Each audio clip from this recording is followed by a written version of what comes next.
আসসালামু আলাইকুম, শুভ সকাল। সবাইকে সকালবেলার শুভেচ্ছা। সকাল সকাল আমি আমার সংসার নিয়ে ব্যস্ত হয়ে গেছি, কারণ সবাই জানেন আমি কাজের খালার অনেকটা কাজ কমাই দিয়েছি। কিছু কিছু কাজ করে আর বেশিরভাগ কাজ এখন আমি করার চেষ্টা করতেছি। তো সকালবেলা শুরু হয়ে গেছে আমার কাজ। তা প্রথমে আমি আমার রান্নাঘরটা পরিষ্কার করে নিচ্ছি, কারণ রান্নাঘরটা ক্লিন থাকলে দেখা যায় অনেকটা কাজ আগায় যাবে, আবার ভালোও লাগবে। আমার মনে হয় প্রত্যেকটা গৃহিণী এমনই করে, মানে যারা পারে তারা তো রাতেই গোছায় রাখে, একদম সুন্দর করে পরিষ্কার পরিচ্ছন্ন। আমি কিন্তু এক সময় করতাম, আমি রাতে রান্নাঘরটা একদম ক্লিন করে রাখতাম। বাট যখন কাজের খালাদের কাজ দিয়েছি তখন না আর এইগুলো হয় না। তো এখন নতুন করে আবার আমি নিয়েছি, তো যেহেতু এখন রমজানের সময়, ওই সেহেরি করার পরে তখন আর মন চায় না যে আসলেই কাজগুলো করে রাখি। তো ভাবি যে সকালবেলা করব, অন্য কোনো কাজ নেই যখন, সমস্যা নেই। তো এই জন্যই সকালবেলা কাজগুলো করা। তো রান্নাঘর নিয়ে আসলে সব গৃহিণীরাই দুশ্চিন্তা করে যে কখন ক্লিন করব, কখন পরিষ্কার পরিচ্ছন্ন থাকবে, এটা সবারই দুশ্চিন্তা। তো যাই হোক, কথা বলতে বলতে কিন্তু আমার থালা বাসন পরিষ্কার করা হয়ে গেছে। এখন বেসিংটা একটু পরিষ্কার করে নিচ্ছি। সবাই জানে যে আমার আসলেই রান্নাঘরের অবস্থা একদম, রান্নাঘর না, যে কয়টা কাজই আমার বোয়া খালার দেয়া, কাজের খালার দেয়া, সেই কয়টা কাজই তো বিশ্রী অবস্থা করে ফেলেছে। এক এক করে এখন আমার সব কিছু পরিষ্কার করে নিতে হবে। তো কিছু করার নেই, করব। এই যে চুলাটার অবস্থা দেখেন, জং পড়ে কি অবস্থা, পুরো জং ধরায় ফেলছে। কখনো এটা উঠাই পরিষ্কার করবে না, বারবার দেখালা এগুলো উঠায় পরিষ্কার করবেন না, কথাই শুনবে না, তাদের মতো সেই নোংরা করে কাজ করবে। এই জন্য কাজগুলো অনেকটা কমাই দিয়েছি। এখন আলহামদুলিল্লাহ নিজে নিজে অনেক কাজ করা শুরু করেছি।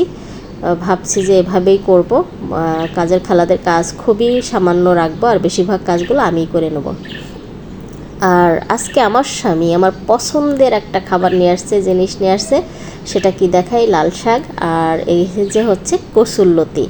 কসুরলতিতে চিংড়ি মাছ রানলে ওয়াও, আর সাথে ঢ্যাঁড়স, সব অল্প অল্প নিয়ে আসছে যেহেতু রমজান মাস। তার উপরে যে পরিমাণ দাম, এই কসুরলতি তারপরে ঢ্যাঁড়স সব 120 টাকা করে কেজি, তাহলে বেশি করে আনবেই বা কীভাবে।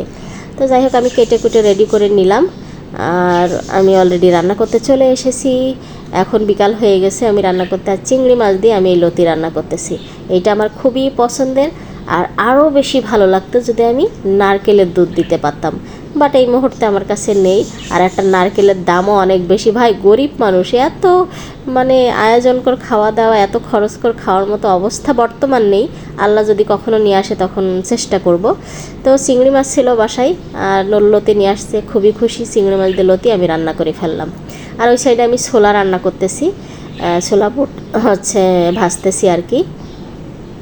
আর এখানে তো লাল শাক কেটে রাখছি, দুধ জ্বালাবো, ডিম সেদ্ধ করব, এগুলো সেহেরি হবে। আর এইখানে আমি পেঁয়াজু বানাবো, তাই আমি ডাল ব্লেন্ড করে নিচ্ছি। আমরা দেখেন কত সহজভাবে জীবনযাপন করি, গ্রামের মানুষ কত কষ্ট করে। এখন অনেকে আছে শিলপাটায় এই যে বেটে এগুলো পেঁয়াজু বানায়, আর আমরা দেখেন ব্লেন্ডারে 2 মিনিটের কাজ, 2 মিনিটে ব্লেন্ড করা শেষ। আমার হাজব্যান্ডের এই দায়িত্বটা দিয়ে দিয়েছি, প্রত্যেক রমজানে সে শরবতটা বানায়, তারপরে সালাদগুলো কাটে। এই কাজটা সে সবসময় করে, কারণ আমি রান্নাঘরে এত ব্যস্ত থাকি যে আমি রান্না করতে করতে এইগুলো করার সময় পাই না। এই জন্য সে যাই 1 ঘন্টা আধা ঘন্টা বা আগে বাসায় আসে, তখন সে ফল টল কাটার দরকার হলে, বা এই শসা টসা কাটার দরকার হলে, যা দরকার হয় সেগুলো সে করে। যাই হোক, তার দায়িত্ব তাকে দিয়ে চলে এসেছি। এখন আমি এসেছি পেঁয়াজু ভাজতে। আর পেঁয়াজুটা আমাদের বাসায় খুবই পছন্দ করে সবাই, আমার হাজব্যান্ড, আমি। তো আমরা কিছু না করি, পেঁয়াজুটা সব সময় বানাই, এটা থাকবেই। পেঁয়াজুটা থাকে, ছোলা বুট থাকে, আর বাড়তি যা কিছু করতে পারি এতটুকুই। তো আমি পেঁয়াজুটা এক এক করে সব একসাথে বসিয়ে দিয়েছি। আমি ফ্রাই প্যানে দিয়েছি যাতে একসাথে দিয়ে ভেজে নেওয়া যায়। তো আমার মতো কে কে পেঁয়াজু পছন্দ করেন অবশ্যই কমেন্ট করতে ভুলবেন না।